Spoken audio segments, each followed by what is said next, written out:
The Rotary Club of Shanghai started in 1919, a couple of years, 2 or 3 years before we did. So they were having their centenary, which we're heading towards. So this was an interesting experience to behold. The background of the Shanghai Club is really quite amazing. The history, as most of you know, the history of China and how the communist regime came to power in 1949, and that signalled the end of Rotary for around about 54 years. So they had about 60 clubs prior to that, and they all shut down for about 54 years.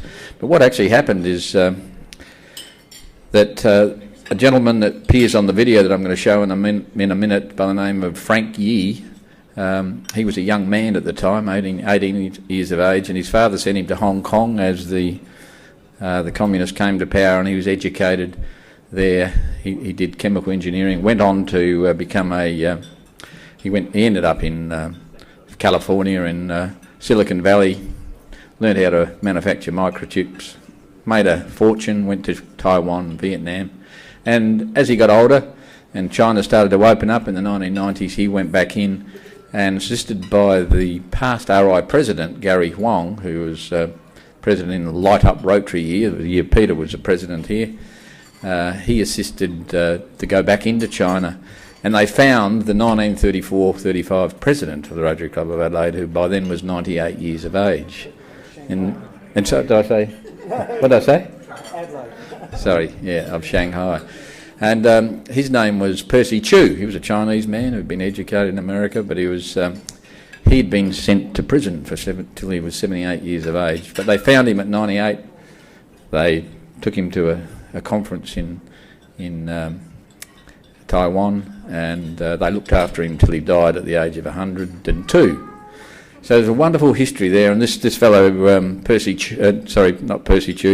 Frank Yi, who by this now is 85 years of age, having left at the age of 18, he and Gary Huang started to restart the Rotary Club of Shanghai in the 90s, and in 2006, as Peter said, they had a gala relaunch dinner for the club, and Ollie Clark, who just finished his term as the president of the Rotary Club of Adelaide, and was invited with his Adelaide Jazzmen to go, the generous support of the state government, to play at their gala dinner. So that was the first step, so thanks for that, Ollie. And then what happened was I went to a certain football match in 2017, and I decided to make contact with the Shanghai Rotarians and met this Frank Yi, and he was very, very generous.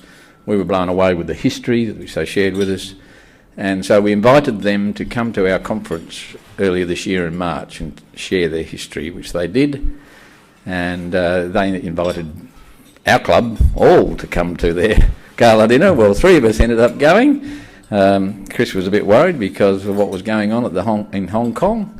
Phil Hoffman told us not to worry, it'll be okay, and Joe, and we went through Hong Kong and it was fine. And this is what we're going to talk about today. So it was a truly international function.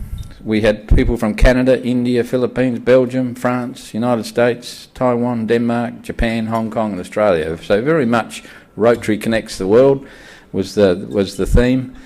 And they're now talking, there's a number of clubs around the world are turning 100, like we are soon to be in 23, 24. And they're starting up an alliance of Centurion clubs, so Manila, Calcutta, Shanghai, and they're looking for new members, so there will be a few in Australia soon.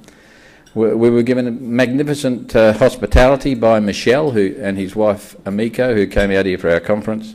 He's a Belgian fellow, was amazing. He supported Jyoti terrifically as well, and also this Frank Yi, the past RI president's representative, who put on a reception dinner for us, and 40 other people. It was just amazing. Frank actually made a donation of US $250,000 to the Rotary Foundation on the night of the gala dinner. And so the chair of the Rotary Foundation, who's from Taiwan, past RI President Gary Huang, was there. And so he invested Frank with his appropriate award and gave him a pin for being the best president in the year that he was the RI president. So sorry about that, Peter. I thought, well, what about Peter Neal? He was around there. So that was quite an occasion. We also had directors from Rotary International were there as well, and it was just amazing. So I just want to show you this 2-minute video, if you don't mind, John, of the gala dinner which they've put together. You'll see us in there and various of these other characters. And before I'll introduce Jyoti, and she'll say a few words about the amazing experience that she had.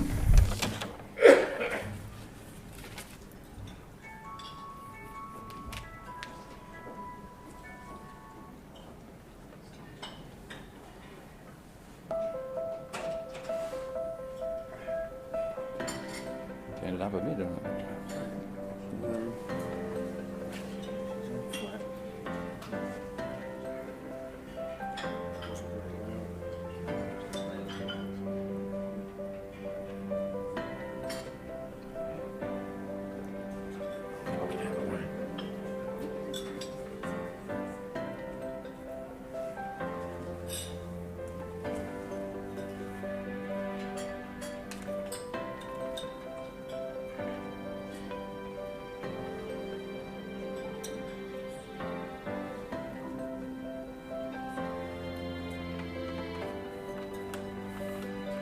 That's Frank Yee, the guy I was talking about.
Yeah, there you go.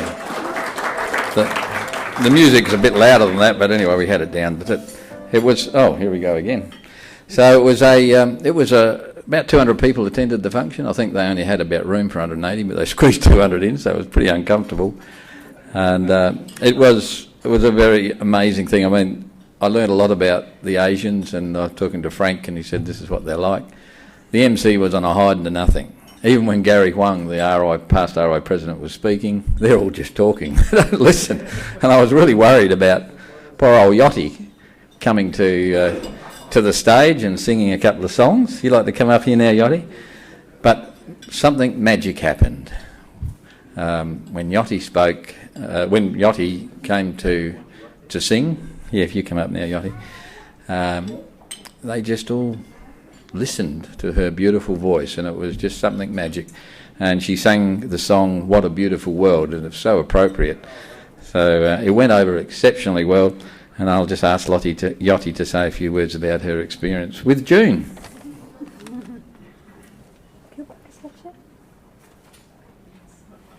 Hello. So we had an amazing time in Shanghai. It was the first time for us to go to China, and I did look up a few things. What are you going to say? You didn't prepare your speech. But what I didn't know when we arrived, I wanted to stay connected to the world, but when you're in China, that's not possible because you can't use Google, Instagram, Facebook, all social media. I didn't know that personally. So I felt a bit lost because I couldn't look up where to go with Google Maps. I didn't know where I was actually at one point. But getting used to disconnecting to internet, social media, and really connecting with the people there was a pretty amazing experience. it really opened my eyes in a way I didn't expect it to be. And we had a few very interesting stories and experiences, especially with her. She was happily running around wherever we went. And when we had some time off to go and visit some touristic places, I was taking photos of her and a beautiful skyline of Shanghai when I noticed that behind me there was like 20 people also taking photos. And I thought I thought they were taking photos of the skyline, but they were actually taking photos of her. And at first I was a bit puzzled. That was funny, huh? A bit puzzled, and it was quite funny. But after half an hour of people not asking me to take photos and coming up to us, taking a selfie and then running off, I quite had it, and I didn't so much visit any touristic places anymore. With regards to the Rotary Club of Shanghai, we were invited to go to the migrant school, visit the migrant school. About 650 kids were there, and they were all from the outer suburbs, like from the not from the center of Shanghai. So this school didn't get any funding from the government. So thanks to the Rotary Club of Shanghai, they got funding, and they actually received a brand new IT class with 20 or 30 odd computers. So the children would really learn how to work with IT, which was... Yes, you're used to posing for photos now. Yes. Also, the Centennial Celebration Gala dinner was really interesting, as David mentioned, that nobody was listening to anything people were saying, which was quite weird when you come from here. Everybody's listening and attending and responding. So when I got on stage, I already had a nice, interesting experience. I've worked with a lot of different musicians in different places in Europe and here in Australia, and I'm used to adapting quite easily to personalities, because artists have big personalities.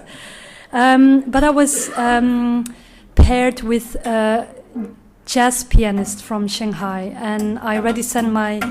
She can't break anything? No. She's in that period now, breaking stuff. He was a lovely guy. I sent all my scores through, like this and this is what we're gonna bring that night. And he did not listen. Like, during the rehearsal, I had to explain over and over again, like, can you play the chords that are just written down, because we only had one rehearsal, which is not a lot. And he said, yeah, no problem. And on the night, at one point, I actually almost wanted to turn off his volume, because he was playing these weird, you can call it jazz chords, but it still has to fit with the song and the melody. And he was just on this, I don't know, island while I was singing. So I was very happy. I told David and Chris, when people were really talking loudly before I had to come on stage, I said, look, maybe I'm just going to sing Twinkle, Twinkle, Little Star, or maybe Christmas Carol, because they won't hear it. Luckily, I didn't do that, because they actually stopped talking and they listened to what I had to do. So I was very, very pleased with that. Until I think people started talking when the pianist just took off and played these very weird chords, actually on What a Wonderful World, which was a pity. But yeah, it was quite interesting. So it has been a really, really great experience to go there, to get to know the people. Actually, at the migrant school, what really touched my heart was that the children were so grateful and excited to meet people from around the world.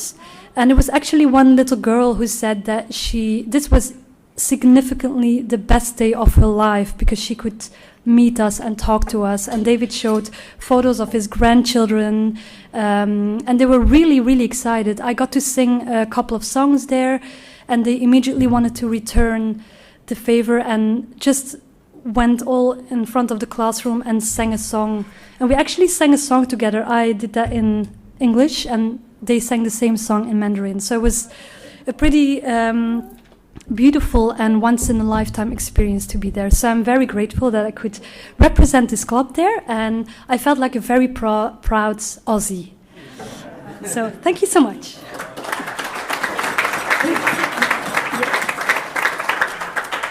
So Adriano, I would like to hand over the banner that we received from the Rotary Club of Shanghai. And there is a special little thing that we would like to give to Annabelle. For a day like today, she can probably use it.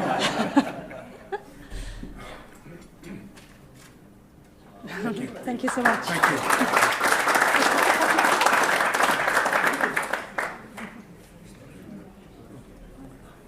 Thank you, Jyoti. That was wonderful. She was absolutely wonderful, and they realised that she was world class and listened very carefully. It was beautiful. Other things that we did, Chris and I were taken on a tour of their gift of life to children that are having heart operations.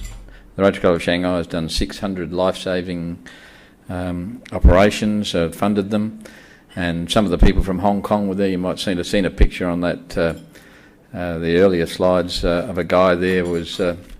He was a cardiologist from Hong Kong, and he was the guy that was instrumental in helping Paul Denver recently when he had an emergency in Hong Kong, passing through Hong Kong with his kidney stones. So he was there for a week, but Rotarians all came together and made sure he got the fantastic support. But Chris was actually heavily involved in this because, as you probably know, our son Nick had a heart operation as an infant, so we're very familiar with what these parents were going through. There were lots and lots. It was amazing going into a Chinese hospital and just seeing it compared to ours. Thousands of people. But the club has done 600 of these, and at the gala dinner they had the 100th recipient of a heart operation. She was a young woman and had a child with her, and they shared that with us. Chris shared a lot of time with the parents as a parent, that had been through it, and also talking to the cardiac surgeons as a registered nurse, and that was a real great experience for us. We then, one of the other great experiences that we had was we went to a Rotaract Club meeting, and I just wondered, Chris, if you could just come and tell us, because Chris connects very much with these young Rotaract people, and this was quite an amazing experience. So if you could just say a few words about that, Chris. And ditto what the others have said, it was a wonderful international experience, and that was reciprocated too at the Rotaract meeting that we went to on the Monday evening, that the local Chinese people can't actually be members of Rotary and Rotaracts. They can be honorary members. So there was a gathering of, once again, people from Germany, from America, from all over Europe really, who are working in Shanghai and members of the Rotaract Club.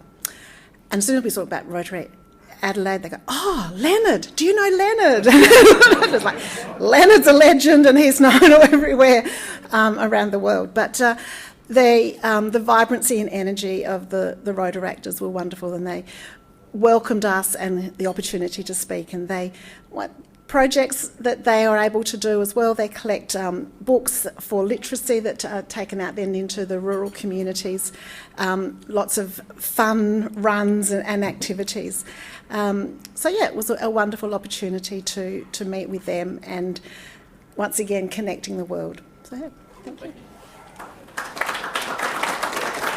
And the things that I recollect, there were two of these Chinese nationals. One was a young woman that came from west of Shanghai in the country area, and when we first met her, she was like from America. She spoke wonderful English, had body language and talk of a young American woman, and we said, how did you learn that? And just watch TV, and that's how they do. They speak wonderful English, but she can't be a Rotaractor at this stage. Another guy that was there was a guy that had a business that he was in logistics, and he was very keen to start a new Rotary Club. And he's a Chinese national, but he does a lot of networking with people from Taiwan. He wanted to start a new Rotary Club, and Barry Rasson, the past RI president, was helping him to do that. So that was amazing to see those young Chinese people. We also had a wonderful historical tour of the early sites, meeting sites of the Rotary Club of Shanghai. We went to the Peace Hotel and the Palace Hotel, where Paul Harris would have visited back in the 1930s when he attended. A couple of the highlights of the dinner is I presented that plaque of the visit to Australia of Dr. Fong Fu Sek, who's got an amazing history. He went to America and was educated by the Salvos and back to China and had a doctorate in literature. Came to Mount Gambier as an RI director back in 1934, and that was the plaque that you see that we presented. And that was a real highlight of the evening. They were blown away with that. We presented Adriano's greetings to the club, as well as signing the sister club agreements. And so I've now brought those back with me. So Adriano, if you'd like to come here, I'll present those to you. This was like, they had us all up on the stage, all the sister clubs, and they had us, it was like sort of being the Prime Minister of Australia signing these agreements. I think that's what they've fashioned it on. So here's the sister club agreement, beautifully presented, signed by myself and the president of the Rotary Club of Shanghai, and Adriano. We had his signature on it as well, on the one we sent to them anyway. There you go, mate, that's for you. Yeah. And also a couple of other gifts for you, Adriano. They had an international artist there who was redesigning the Notre Dame Cathedral, and he works in Shanghai and does a lot of, he's an artist and a architect, and the club was selling these books signed by the artist, so we had a little signature in there for Adriano, and I thought Annabelle might find the art in this of interest for you as well. So a little gift for you, and something to go with that is a pictorial record of the transformation of China that's happening right through the Belt and Road project. Quite amazing what's happening over there. So you can put that in the club records. And finally, this is the booklet that they produced on the night for the centenary, and there might be some good ideas in there for our planning of our centenary that's coming up in the future. So if I can just conclude by saying it was an honour to represent the Rotary Club of Adelaide and Rotary Australia, and several times during the week and at this event I kept thinking, I wonder what Paul Harris would be thinking.